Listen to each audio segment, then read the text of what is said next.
Before Israel takes a single step toward Canaan, God does not send them into battle. He sends them to be counted. The book of Numbers does not open with a march. It opens with a list, tribe by tribe, name by name. And buried inside that list is a question modern scholars still argue over. How does a wandering desert people, only recently enslaved, organize itself into a structured military census, complete with tribal districts, priestly logistics, and a chain of command, almost overnight? The setting is precise. The wilderness of Sinai, the first day of the second month, in the second year after the Exodus. Israel has already seen Egypt fall. They have already crossed the Red Sea on dry ground. They have already stood at the foot of a mountain and heard a covenant spoken aloud. Now, before the camp moves forward an inch, the Lord tells Moses to count them, not the women, not the children, but every man able to go to war. 12 tribes step forward: Reuben, Simeon, Judah, Dan. Each clan reports its numbers, and a portrait begins to form, not of refugees, but of an organized nation arranging itself around a single fixed point. That point is not a king, it is not a banner, it is a tent. One tribe, the Levites, is left out of the war count entirely. Their assignment isn't combat, it's the tabernacle itself, its furnishings, its transport, its protection. When Israel moves, they carry it. When Israel stops, they raise it. The center of this entire emerging nation is a portable sanctuary, and everyone else is arranged in rings around it. This is where the story of Numbers really begins, not with triumph, but with order. And order, as this generation will discover, is not the same thing as obedience. Records show what they built. What comes next shows what they refuse to trust. If you've ever wondered how a people who witnessed God's clearest miracles could still walk straight into 40 years of consequence, stay with this one to the end. It's one of the most sobering arcs in the entire Old Testament.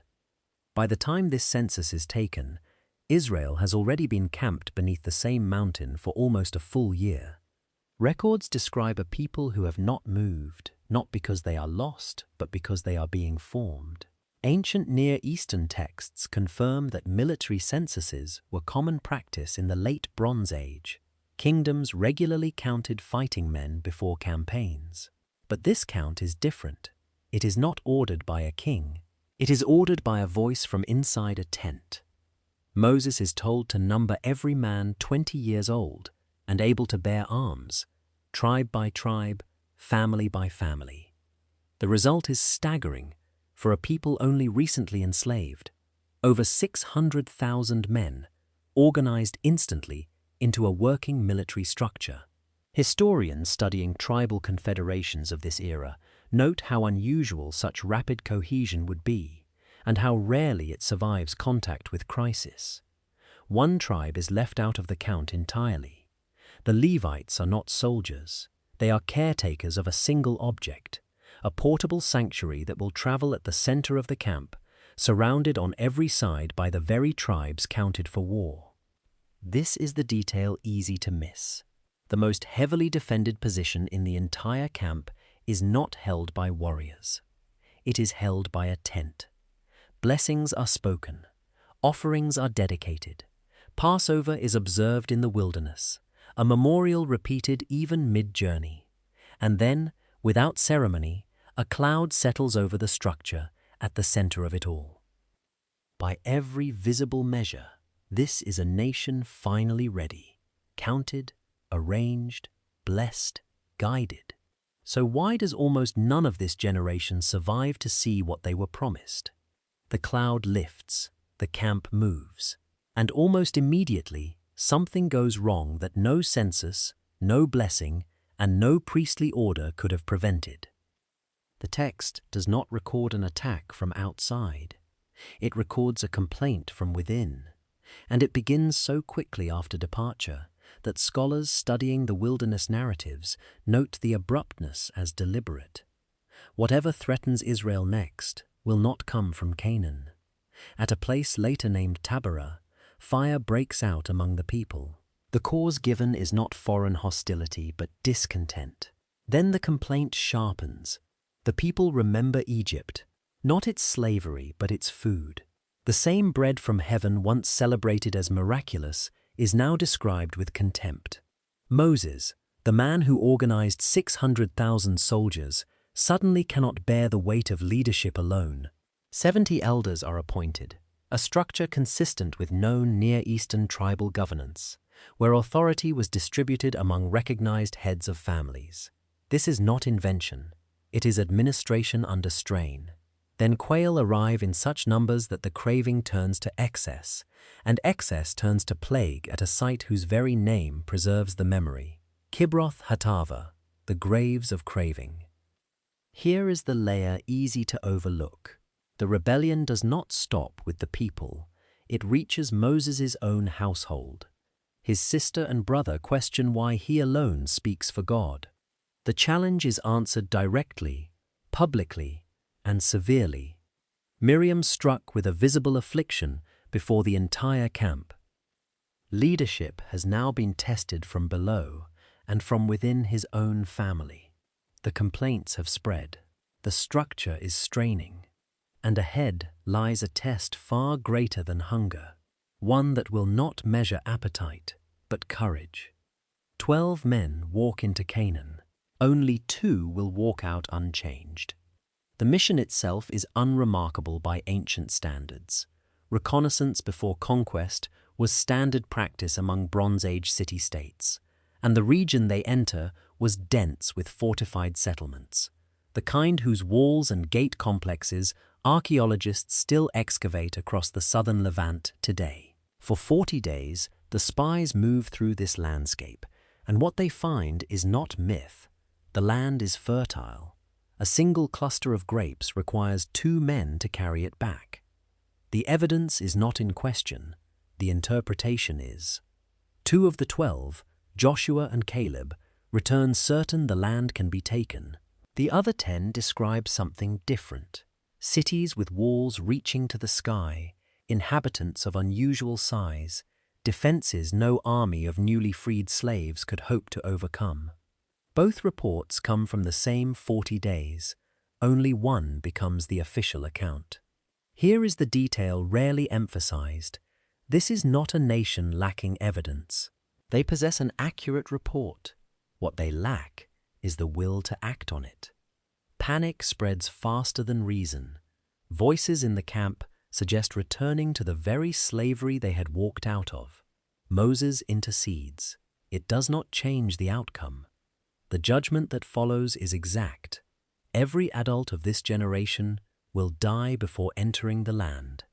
Only 2 of the 12 who once stood in Canaan, holding grapes and weighing fortified walls, will live to see it again.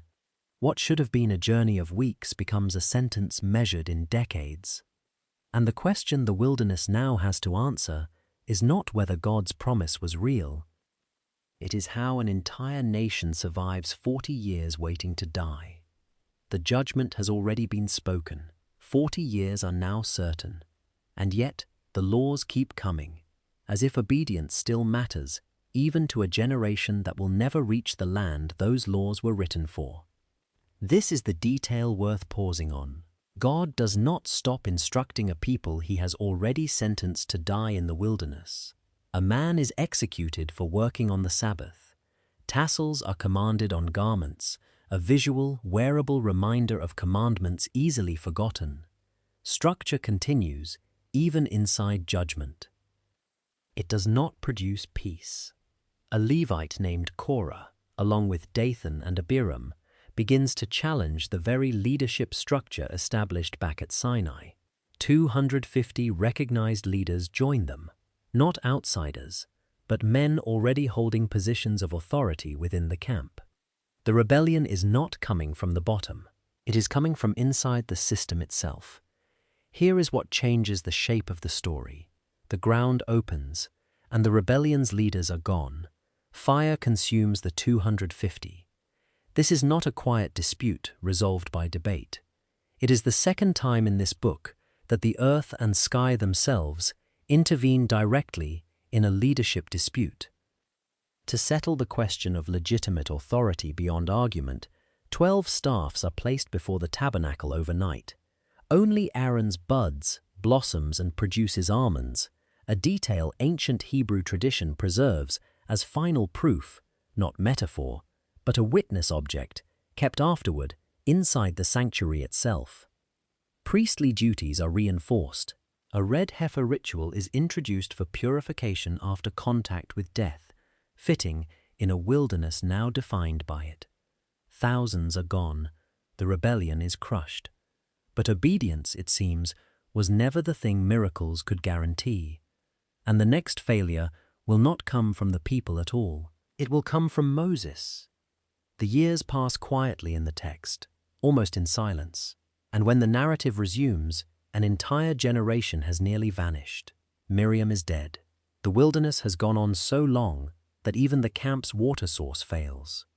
The people complain again, as before, but this time the failure does not come from them. God instructs Moses to speak to a rock, and water will come. Instead, Moses strikes it, twice, with visible anger.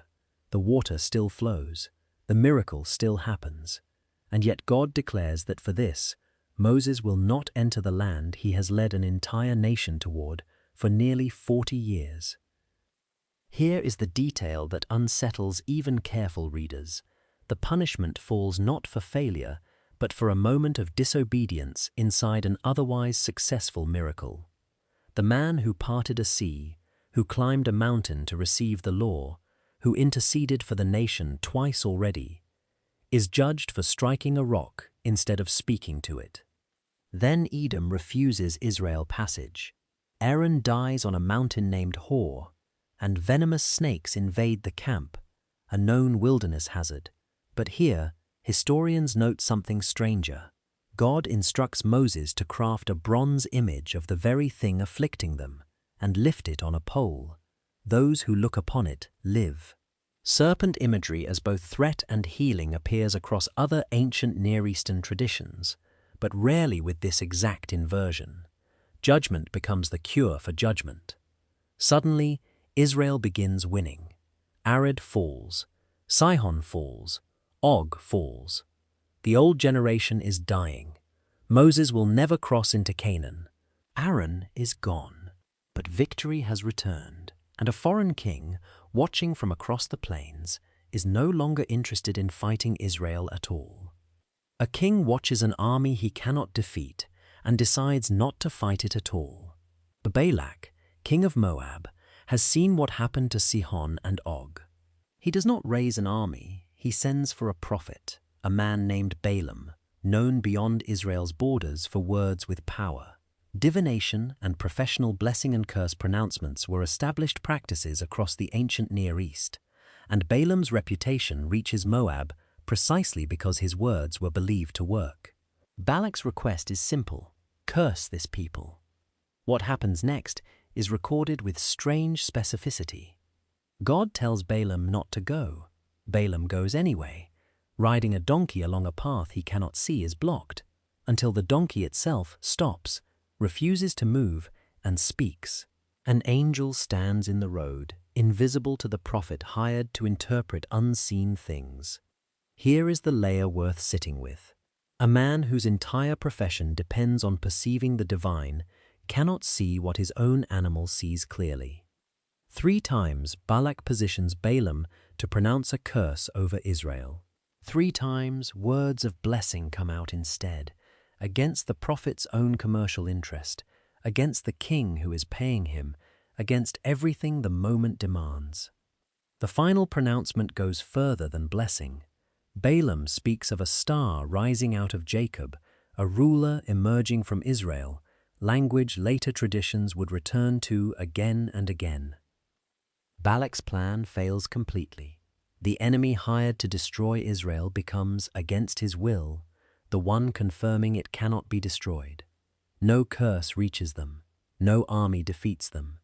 But the camp that no outside power could break is about to do something no enemy ever managed. No foreign curse could touch Israel. What happens next? No enemy needed to plan. While camped near Moab, Israelite men begin joining local worship at a site called Baal Peor, a fertility cult well documented across Canaanite and Moabite archaeology, involving ritual practices tied to agricultural prosperity and sexual rites. This is not coerced. No army forces this participation. The threat Balaam could not deliver from outside the camp delivers to itself. A plague follows immediately, not metaphorical, but recorded as literal mass death sweeping through the people. Here is the detail that stops the story cold. 24,000 die before the plague is stopped. Not in battle, not from snakes or thirst. From their own worship choices, made freely, in the shadow of 3 prophetic blessings that had just declared them unstoppable. A man named Phinehas intervenes directly, and the plague ends. What follows feels almost administrative by comparison, but carries its own weight. A second census is taken, and the contrast against the first, recorded back at Sinai, is staggering. Almost no one from that original count remains. The generation that saw the Red Sea has been replaced by people who have only heard about it. Inheritance law shifts to accommodate the daughters of a man named Zelophehad who had no sons, a legal adjustment ancient tribal land customs rarely permitted, yet here it is granted. Joshua is publicly named successor. Moses begins handing over what he can never personally finish. The old generation is almost entirely gone. The new one stands at the border, having learned obedience by watching 24,000 of their own die for the opposite. But standing at the border and being ready to cross it, this story has already shown, are not the same thing at all. Before a single tribe crosses into Canaan, the text pauses, not for battle plans, but for a calendar. Daily offerings are specified, Sabbath offerings, an entire festival cycle fixed to recurring dates throughout the year. To a modern reader, this can feel like delay, but ancient sacrificial systems across the region functioned as social architecture, recurring rhythms that bound a people together before any conquest began. The new generation is being given structure before it is given land. Then the laws shift to vows, specific formulas for binding commitments, including provisions addressing how a household handles a vow made by someone under its authority. Covenant language in the ancient Near East was rarely casual. Spoken commitments carried legal weight. This generation is learning that words themselves are inheritance-bearing. War against Midian follows, and within the record of that conflict, a single detail surfaces almost in passing. Balaam, the prophet whose blessings could not be undone 3 chapters earlier, dies in this very campaign. The man who could not curse Israel does not survive contact with them. Then 2 tribes, Reuben and Gad, ask for land outside Canaan altogether, territory already conquered east of the Jordan. Moses does not simply grant it. He negotiates, extracting a commitment that they will still cross over and fight alongside their kin before settling. Tribal allotment in the historical record was rarely unconditional. This is no exception. The land is being divided before it is even fully entered. The next generation stands ready, calendar fixed, vows defined, inheritance negotiated. But Moses has one task left, and it is not about logistics, it is about memory. Before he can let them cross, he must make certain they remember exactly what brought them here. Before the final crossing, Moses does something unexpected. He makes a list. 41 named stations, stretching back across 40 years of wandering, every campsite, every wilderness stop, recorded in sequence. To a casual reader, it looks like a travel log. But read closely, it functions as something else, a 40-year memorial, naming the exact ground where rebellion, plague, and judgment each occurred. The geography itself becomes testimony. Then the boundaries of Canaan are defined with surveyor's precision. Fixed lines, named landmarks, tribal leaders appointed to oversee the division. Cities of refuge are designated next, 6 locations set aside where someone who killed unintentionally could flee judgment until a fair hearing occurred. a legal provision with no clear parallel in surrounding Bronze Age law codes. Inheritance statutes are finalized, closing loose threads opened chapters earlier. Here is what the numbers, read together, finally reveal. Every adult who crossed the Red Sea is gone. Every person who tasted manna for the first time is gone. Every witness to the thunder at Sinai is gone. The text does not soften this, it simply states it. And yet the boundaries are still being measured. The land is still being assigned. Nothing about the promise has shrunk to match the unbelief of the generation that rejected it. A new generation now stands exactly where their parents once stood, facing the same river, the same reports of fortified cities, the same choice between fear and trust. The book of Numbers ends without resolution, only position. Joshua ready, the Jordan ahead. Whether this generation chooses differently is a question the text leaves open. What destroyed the first generation was never the giants in the land. It was never the rivers, the walls, or the armies waiting beyond them. It was what they believed while staring at the evidence.